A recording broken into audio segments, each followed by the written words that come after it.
ಖಾನಾಪುರ್ನಲ್ಲಿ ನೂತನವಾಗಿ ನಿರ್ಮಾಣ ಆಗಿರುವ MCH ಆಸ್ಪತ್ರೆಯ ಲೋಕಾರ್ಪಣೆ ಹಾಗೂ ಅಲ್ಲಿಗೆ ಹೊಸದಾಗಿ ತಾಲೂಕು ಆಸ್ಪತ್ರೆಯ ಒಂದು ಶಂಕುಸ್ಥಾಪನೆ ಫೌಂಡೇಶನ್ ಸ್ಟೋನನ್ನು ನಮ್ಮ ಈ ವರ್ಷ ಬಜೆಟ್ನಲ್ಲಿ ಮುಖ್ಯಮಂತ್ರಿಗಳು ಘೋಷಣೆ ಮಾಡಿದರು.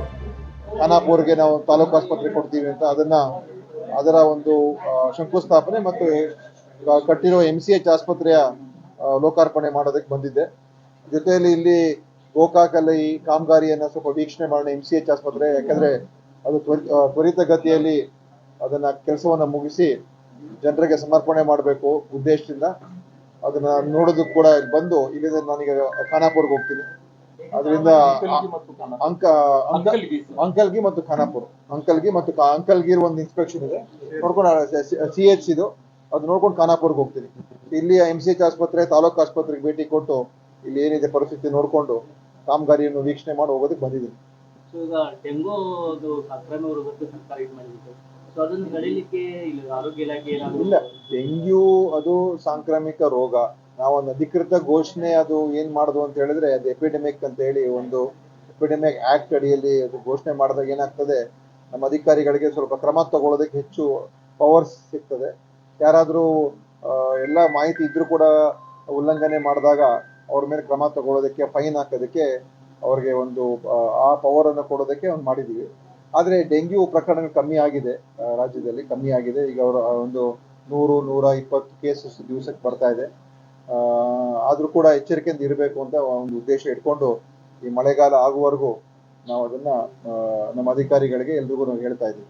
60 ವರ್ಷಗಳಿಂದ ಸರ್ಕಾರದಲ್ಲಿರೋದು ಆಸ್ಪತ್ರೆ ನಿರ್ಮಾಣ ಆಗುತ್ತೆ ಸರ್. ಈಗ 60 ವರ್ಷ ಪರಿಸ್ಥಿತಿ ಮಾಡಿದೆ. ಅದೇ ಈಗ ಬಂದು ನೋಡಿದ್ದೀನಿ, ಇಲ್ಲಿಯ ಉಸ್ತುವಾರಿ ಸಚಿವರು ಸತೀಶ್ ಜಾರಕಿಹೊಳಿ ಕೂಡ ಅವರು ಪತ್ರ ಬರೆದಿದ್ದಾರೆ. ಈ ಆಸ್ಪತ್ರೆಯನ್ನ ಹೊಸದಾಗಿ ನಿರ್ಮಾಣ ಮಾಡಬೇಕು ಅಂತ ಕೂಡ ಪತ್ರ ಬರೆದಿದ್ದಾರೆ. ಆದರೆ ಇದೆಲ್ಲ ಅನುದಾನಗಳನ್ನ ನೋಡಿಕೊಂಡು ನಾವು ತೀರ್ಮಾನ ಮಾಡಬೇಕಾಗ್ತದೆ. ಯಾಕಂತ ಹೇಳಿದ್ರೆ ಎಲ್ಲಾ ಕಡೆ ಈ ತರ ಬೇಡಿಕೆಗಳು ಇರ್ತದೆ.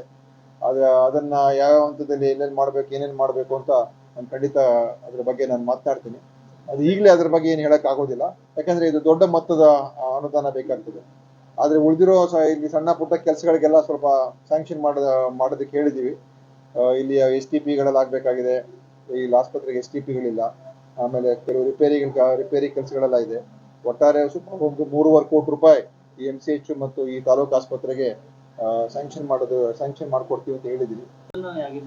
ಈಗ ನಾವು ಎಲ್ಲ ತಜ್ಞ ವೈದ್ಯರು ಬೇರೆ ಬೇರೆ ಹುದ್ದೆಗಳಲ್ಲಿ ಕೆಲಸ ಮಾಡ್ತಾ ಇದ್ರು. ಈಗ ನಾವು ಈ ಸಲ ಕೌನ್ಸಿಲಿಂಗ್ ಮಾಡ್ತಾ ಇದೀವಿ. ಎಲ್ಲಾ ತಜ್ಞ ವೈದ್ಯರು ಅವರ ಒಂದು ತಜ್ಞತೆಯ ಒಂದು ಕ್ಷೇತ್ರದಲ್ಲೇ ಕೆಲಸ ಮಾಡಬೇಕು ಅಂತ ಮಾಡ್ತಾ ಇದೀವಿ. ಈಗ ಕೆಲವರೆಲ್ಲ ಆರ್ಥೋಪೆಡಿಕ್ ಆದ ENT ಆಗಿರ್ತಾರೆ, ಅಥವಾ ಅವರು ಏನು ಗೈನಕಾಲಜಿಸ್ಟ್ ಆಗಿರ್ತಾರೆ.